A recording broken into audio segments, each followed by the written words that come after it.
I was gonna remake my video talking about Nisekoi promise pendants, but my social media manager told me, "Oi, Lunchy baby, what are you doing talking about these old legacy sets? Nobody wants to hear about this shit. Talk about something new like Kaguya-Sama or something. You gotta give those 1,000 subscribers something to watch, you know?" And I think he is kinda right, but I'm gonna remake that promise pendant video a little later, and I promise I won't do it on my bed this time. So what better way to talk about a set that is current than Kaguya-Sama. Kaguya-Sama was released on December 18th, 2020, and on June 25th, 2021 in English. Before we get started, go watch this video talking about the lack of SPs in the English edition of Kaguya-Sama. And honestly, I was proven wrong. I thought people would not be paying high prices for the SP cards because they're not signed cards.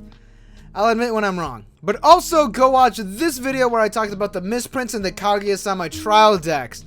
Honestly, this set cannot catch a damn break. Either way, there are 100 cards in this set. There are 10 double rares, 22 rares, 28 uncommons, 28 commons, 4 climax rares, 8 climax commons, as well as a full trial deck. For the high rarities, there are 2 SECs, 7 SP cards, 7 Kaguya rares, 8 triple rares, and 16 super rares. The Kaguya rares are the set-specific rares, and they are exclusive to the events and the climaxes. Also, Chika does have 2 SP cards, which I'm totally cool with. And with all the formalities out of the way, let's talk about the main subject for today's video. Love Detective. This is a 1-0 event that states you cannot play this card from your hand if you do not have a Chika character on the field.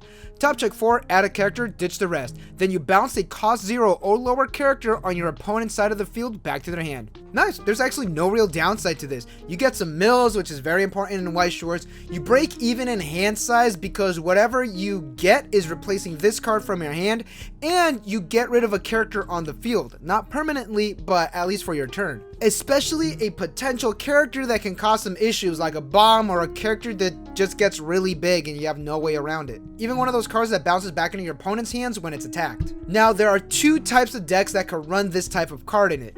You can toss it in your pure Chika builds, or you could have it in a Chika Miyuki deck. There are other events in that Chika Miyuki deck that you can run like Spartan Training, or mainly it's just Spartan Training, and in a sense that would have more synergy in that sort of build. I'm going to make a deck profile of both styles of decks, so be on the lookout for that like in the future. I'll explain how those decks work in their own videos, but for right now, Love Detective, you want this in your waiting room, and Spartan Training, you're swapping things in your level zone so other cards can get effects. Okay, let's talk about Love Detective Chika. This is a green card, so it's going to do work in both decks. This gains 500 power for each of your other characters, on play heal and climax combo. On reverse, you have Rebelling Against Society. In play, you could pay 3, ditch 2, perform the following action twice. Burn for however many Love Detectives you have in the waiting room. The climax is a 1k1 and a gold bar when triggered. Nice!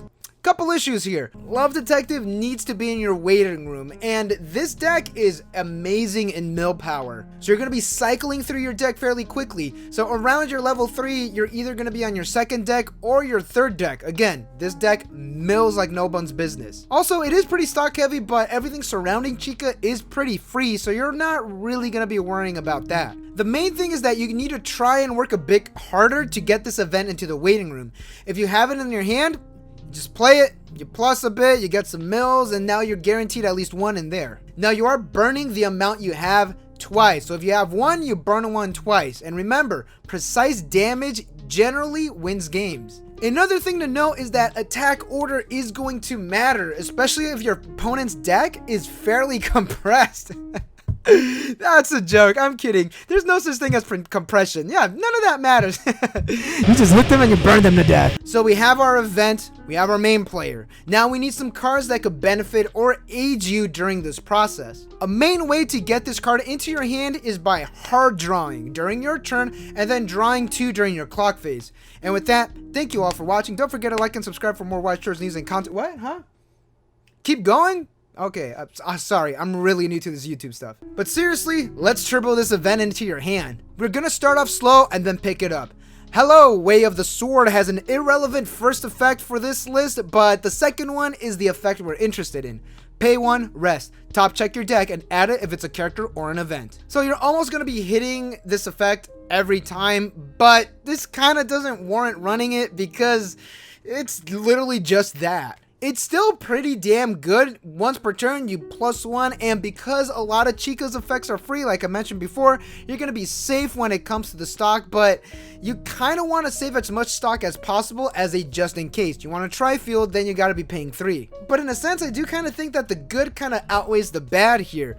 But then again, you're literally just using this for the second effect. Unless you run this K, which honestly, I wouldn't recommend it, so you could probably skip on this little engine here, although this K is super cute though. Alright, how about a card you might actually run? Happiness Text You is on play from hand. Top check your deck and add it if it's a character or an event, and then you ditch a card. He is also a clock bomb. Okay, here we go. You could turbo through your deck, snag events and characters, and you even have some decent defense in the form of a bomb. Yeah, not bad. Also, just a heads up, effects like these usually were on rares and double rares.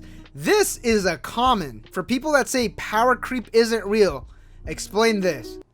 Checkmate, atheists. Either way, super good. Definitely run it if you want to. Critical hit Chika's on play from hand. You dish a card and you salvage Love Detective. That is pretty self-explanatory. Did someone change my shirt? Either way, pretty self-explanatory. It does also help recycle your Love Detectives as soon as you finish playing them. So you play your Love Detective, replace it with another card that you just grabbed, then you could just play this, ditch possibly the card that you just grabbed, so you could dig deeper into your deck and rush towards your combo pieces. See, the thing is, when you have this card in hand and you just played a Love Detective, you don't need to grab a good card. If you know you're just going to try to cycle through your deck, you can just grab whatever. It doesn't really matter. Ultimately, you do want to start grabbing your combo pieces, but if you can't, this is an option. Pretty damn good. This is mandatory. This is mandatory in the Love Detective deck. First, the Chika is on play from hand, top check 3, and then you bounce an opponent's character back to their hand and act. Ditch a Love Detective, choose 2 of your characters, and they gain 2k power. You're mainly going to be running this for its first effect because it is really good at digging and bouncing, is, you know, nice added effect.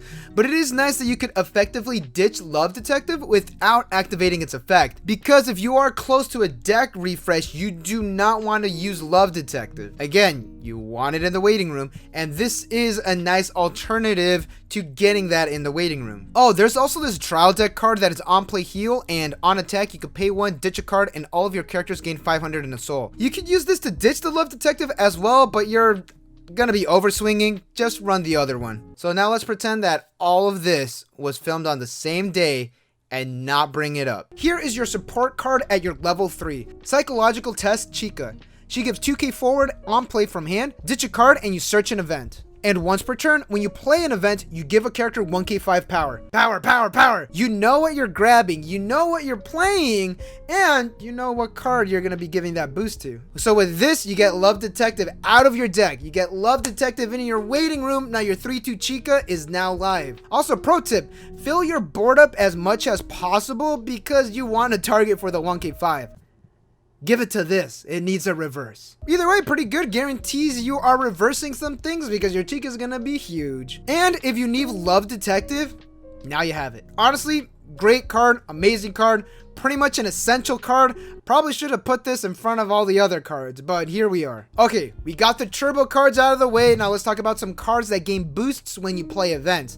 All of these gain power, so you could run these either in your Love Detective deck or your Chika Miyuki Spartan Training deck. I do suggest these in the Chika Miyuki Spartan deck, but you could still run these in the Love Detective deck. Miyuki Watching Over has experience, level 2 or higher. This gains 2k power, and once per turn, when you play an event, this gains 2k power. So Spartan Training is a counter, so you can use that effect during your opponent's turn to get some buffs, and you could even play Love Detective to be more offensive. Also, what makes Spartan Training pretty damn good is that it's an event. So you can play it during either player's turn as long as you fulfill the color condition. His mother? Chika. If you have 2 or more other characters, this gains 1k5 power and character discard encore. And once per turn, when you play an event, this gains 2k power for the turn. Again, works great with Love Detective, but this is amazing with Spartan Training. Same as the Miyuki. I like this one a little more because you do not need to fulfill the experience condition. If you are doing more of a Spartan Training build, definitely use both of these. But if you're going for more of a Love Detective type build, use this one. The last card is a non-card, like, you probably won't be running this in any type of deck, but it involves events, so I might as well talk about it. So this card has experience, level 3 or higher. This card gains character discard encore and auto. On attack, you give a character 1k5 power multiplied by the amount of events you have in your waiting room. Again, this doesn't really work well with any of the decks that I just talked about, but this is an option if you are running blue. So there we have it. Hopefully this video was informative in some way, shape, or form, and do expect a Love Detective deck profile as well as a Spartan Training deck profile when I get those cards in. So the purpose of this video was more of a supplemental video to those deck profile videos. And with that, thank you all for watching. Are you a fan of Chika? Yeah, you know what? If you're watching this, you probably are. I'm going to start doing more videos like this for newer sets, so be on the lookout for that. And don't forget to like and subscribe for more Weiss Schwarz news and content. Follow me on Twitter at CasuallyWS, and I will see you all in the next one.